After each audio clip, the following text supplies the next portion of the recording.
Good day and welcome back to Elementary 72 Gaming. And we are back with Tower of God. But this time, something is different. And it's not just something small, it's something major. I'm no longer covering the clan. I am actually going to start covering something a little bit more important to the story. And that is, I'm going to be covering the lore. So the first person's lore I'm going to knock on right now is Jinsang Ha.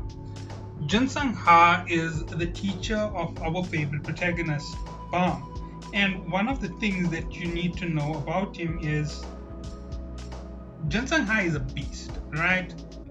I've already explained a little bit about him in the final battle that he had against Caliban, but let's go over everything about him. Jinsung Ha belongs to the direct descendants of the Ha family. He is the grandson of Ha Yuren. He comes from the branch which includes the twins born from the Ari family. I do not know how many branches there are of the Ha family exactly. There might be 10, there might be 20. But we do know that there are twins who share lineage of a second family, that is the Ari family. Now, from this family, he is one of the most noted grandchildren of Yuren Ha, because he has ties with the 10 great family leaders. Now, that is because when he was young, he used to go around and meet all of the 10 great family heads with his grandmother. So he has a very close relationship with a lot of them. And he is Yuri Jahad's uncle. Because Yuri Jahad is the great granddaughter of Ha Yuren. Now, we're not sure on who her father is, and if it so happens that Jinsung actually ends up being a father and not an uncle, I wouldn't be surprised. But yeah, that's the ranking between them. Jinsung Ha is in the top 100 rankers. I estimate that he's in the bottom 40 of the top rankers. Definitely under level 50, because I'd say that he's stronger than Caliban and stronger than Evancal. But nonetheless, that's just what I have to say about him. The next thing to note about Jinsung Ha is he is a technician, right? That is the flow that he uses on the battlefield. A technician is somebody who comes up with special strategies and techniques to fight other opponents. And that makes him one of the more unique and deadly individuals to go up against. His ultimate transcendent technique is the Tiger Dragon Gate. Now, there is a technique similar to Flare Wave Explosion or the Butterfly Piercing technique, which interferes with the Shinsu in your body. It disrupts the flow and causes a massive explosion when it makes contact with you. Unlike any technique from an irregular, his technique needs to make physical contact. That is one thing to note. The next thing is, being a member of the Ha family, he has extreme resilience to Shinsu. His body is also extraordinarily tough. Now, his battle against Caliban, his body's natural resilience is actually removed from the fight because of Caliban's essence of bravery. Now, that is the only reason why Caliban was able to actually beat him. If Caliban had fought him without the essence of bravery and without having that ability to remove that resilience, Caliban would have lost hands down, right? Basically, he nerfed Jinsung Ha to fight him. And that was the careful thing that you have to think about when you think about that fight. If you estimate it at his full power with all of his defense in place, Jinsung Ha stood no chance at beating him. Jinsung Ha was and is an absolute monster. By the time he gets released from being imprisoned in Jahad's army, I suspect he's going to be crazy difficult to fight. He has ties with the 10 great family leaders, so I don't think they're going to be able to just exterminate him and knock him off the story. He's going to be a particularly difficult individual to place. The next thing to note about Jinsung Ha is when it comes to his techniques. Floral Butterfly Piercing technique and the Tiger Dragon Gate are just two offensive techniques. In terms of defensive techniques, he has an Iron Wall defense, which is something he uses directly on his body. It's a Shinsu boost that pushes up his resistance through the roof. Remember, being a Ha family member, he already has crazy resistance. With that, he goes even more crazy. From the side of the Ari family is his technician side, more or less being more crazy. Remember, the Ari family are a weapon-using family, similar to the Ariye family. I'm going to call them the Ariye, which is White's family, and Ari Bright-Sharon. Remember, they're two different families. The family with the Ari in it and not the Ariye,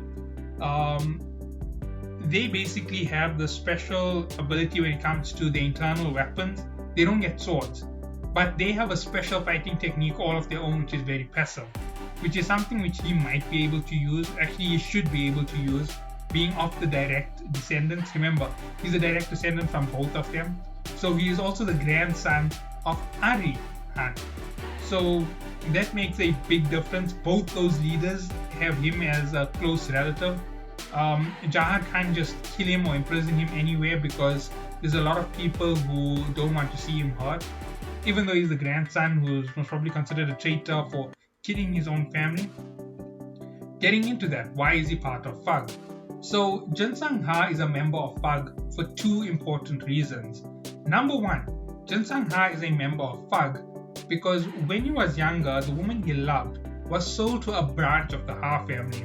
Now, as I said, I don't know if there's only two branches or more than two branches of the Ha family, but nonetheless, the woman he loved was sold to this branch and he ended up wiping out their entire branch because of that woman that he loved. And she ended up dying in his arms at the end of it, that we've seen from the flashbacks of his memory. And we understand that it was a very traumatic incident for him. From that point, he joined up with Fug, and even in Fug, he is considered extraordinarily dangerous to mess with. They won't just pick on Jinsang Ha anyhow because he most probably could kill most of them. So that is something else to remember about who we are talking about, Jinsang Ha.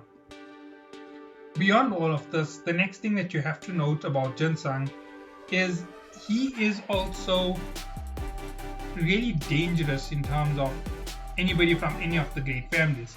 He has the ability to take on individuals in the top 100 high rankers. That means he's a monster in this tower. Remember, 100 out of everybody in this tower will make him part of billions. A floor generally has a few billion people from what we've heard from White's story. So Jinsung will probably top 100 if you're counting the entire tower out of 100 billion or 200 billion people. And if you want to count him out of the rankers, let's say that 1% of all those 100 billion can ever make it in as regulars. He is top 100 out of a billion people, and from that billion, only 1% will ever make it to the point of being B or A grade regulars, which says how powerful he still is compared to that, because you keep reducing it until you end up with about 10,000 rankers in the tower, and he sits in the top 200. Not top 200, top 100 out of that. He hasn't even been pulled out of the top 100 because his influence and his power is in that level. Now, for overall rating on Jinsang Ha, here are some things that you should know about him besides the fact that he's a member of Fug.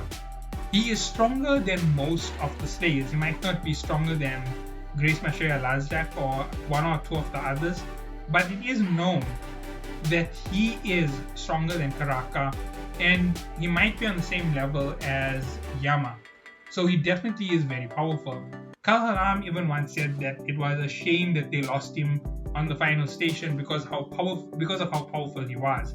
He is basically ridiculously powerful. He is one of the countermeasures to a squadron of Jahad.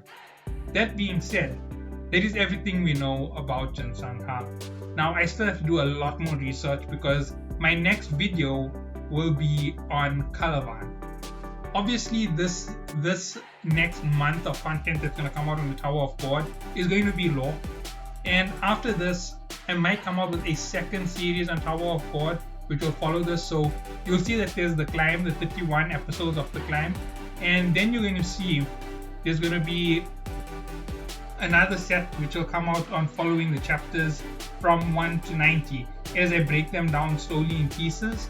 It might be a little bit more in detail than my original Climb of the Tower, and it will have a lot more detail as to what's going on within them instead of the condensed format that you got in that first one. I really do enjoy Tower of God, and obviously in the next 30 days I expect to finish the story again at least one more time, and I will go through everything again and give you that story. So catch you all then, and I hope you all do stay tuned for even more Tower of God content.